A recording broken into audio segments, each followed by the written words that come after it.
Okay, this is a tight spot here. This is a little 10-inch body squeezer. I can't even turn it. Let's see, can I turn the helmet? There we go. I was able to turn my head. I can still turn my head. Once you choose a path, the further you go down that path, the closer you get to the point of no return, which means that path is your path. You start down a path, and there's no turning back. You can choose whichever way you want, and you can get a little ways and back up and start again. I don't really need this rope. I'm just using it for added safety and to help me get my stuff up there. But once you choose a path, if you get far enough along it, there's no recourse of action. Now, I can climb this without too much trouble, but I have to make sure that I do so in a safe manner. So the deal with lava rocks is when they cool, they shrink and therefore they harden. It is harder than like granite, for example. Oh, it's a nightmare up here. Hey, buddy.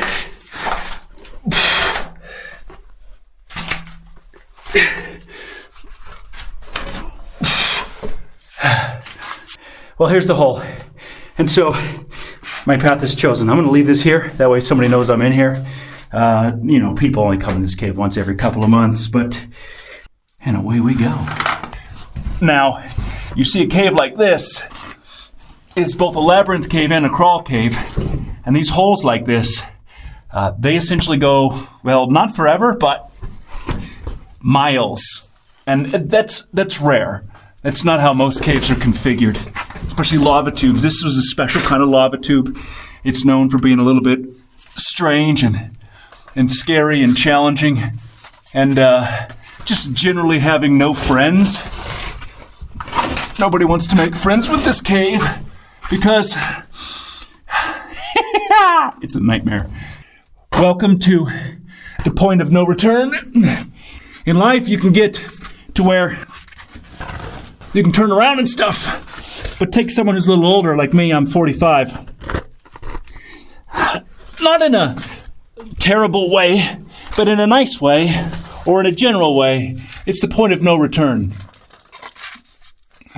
Most of your life for young people is ahead of you. You can make decisions, you can make changes to those decisions.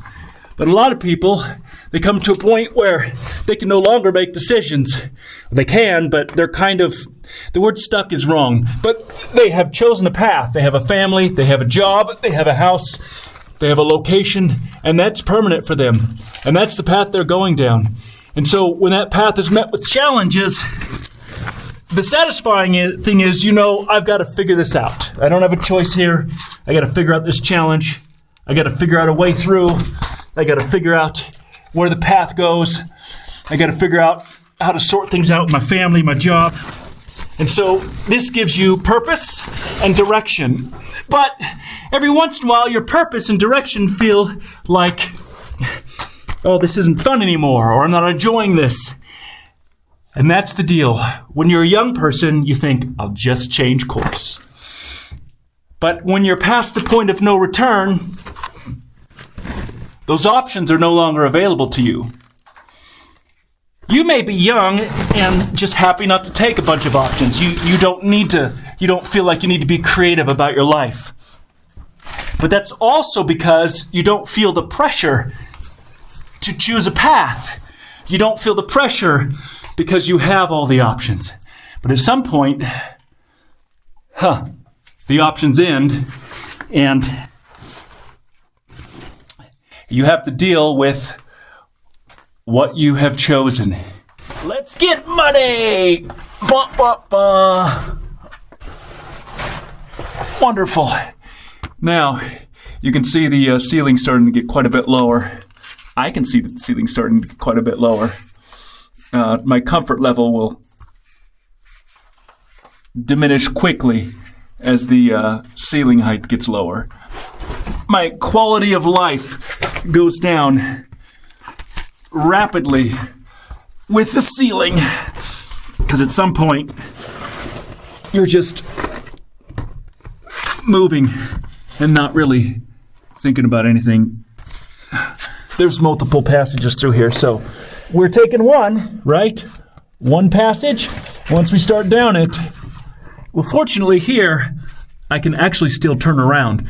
Once it gets really tight, I won't even be able to turn my body around. My only way out will be to back out. And if you've ever had to back out of a passage, it's very disconcerting. It's possible. You know where you came from. Okay, this is a tight spot here. This is a little 10-inch body squeezer. I can't even turn it. Let's see, can I turn the helmet? There we go. I was able to turn my head. I can still turn my head. Okay, just gotta get to here. Well, I chose the wrong path before. I chose the path that's much harder. But that's life. Sometimes you choose a path, you choose a job, you get married, you have kids, and you're like, this is not what I wanted.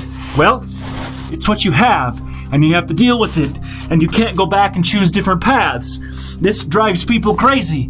The thought that it's like when you have 2 fun options or 10 fun options, whichever one you choose means you chose not to go down the other one.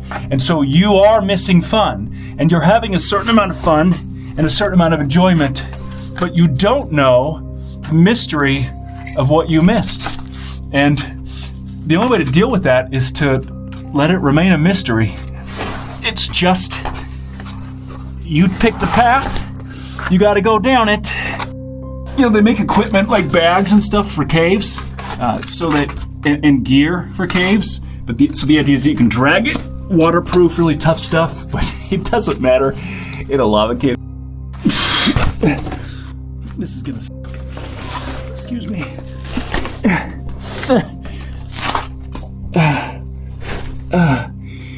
What? Oh, that hurts. There's a really sharp rock on the ground. I need belly pads for this. A lot of people do bring sheets with them, like plastic sheets. They don't use them. It's just in case of emergency. If somebody gets stuck, you lay down plastic and some oil and get them unstuck. The worst is when you keep your backpack on and then it doesn't fit and then you're sort of stuck with your backpack. Standard backpacks, just your school backpacks. They last pretty good. I've really beat a couple of them up and I've had them for months. They do okay. All my other equipment is specialized.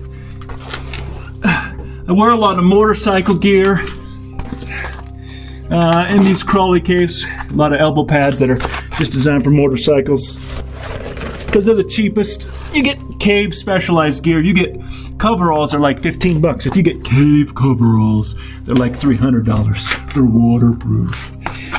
They're not. At some point here, I have to put this away and work my way out of this just so I don't want to get lost because it looks like I'm crawling down one tube, but that's just not the case. I think this is my cutback, which would be nice. So I just turned around, started going up a different hole, and it just goes forever. Check that out. Smoother. It's a smooth ride. Oh, it's fresh lava floor. Now every once in a while you get a lava floor that's so smooth it looks wet. It's like 1 foot, but it's a nice easy. It's just so much easier when it's smooth lava. You can just slide your body across it. A lot of lava is just like gravel. And you can see this lava floor. See how nice and smooth that is? Let's get going. Oh, I can barely fit. I can barely fit. See, it looked big, huh? It's not. But I can slide. Where the heck am I?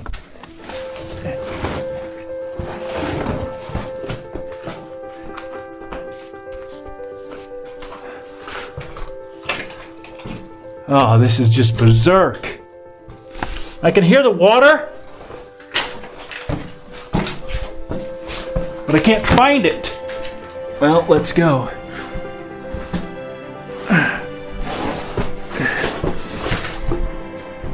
Well, it gets tight again.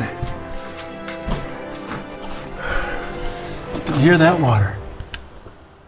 This is insanity. I can hear the river passage, but I can't get to it. There's sand, finally. Sand, precious sand. I don't really know what this thing even is. It's a big pit. Sand. A big sand pit.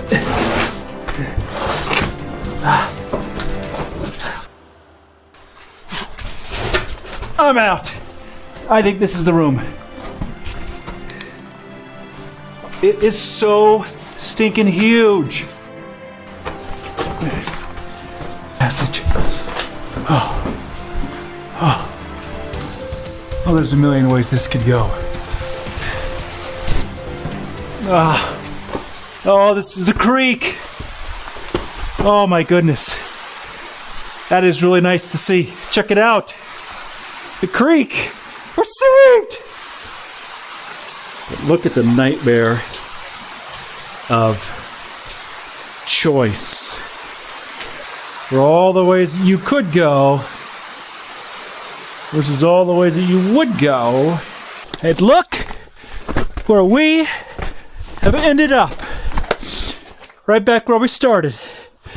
So we'd started this on the rope up to the ceiling.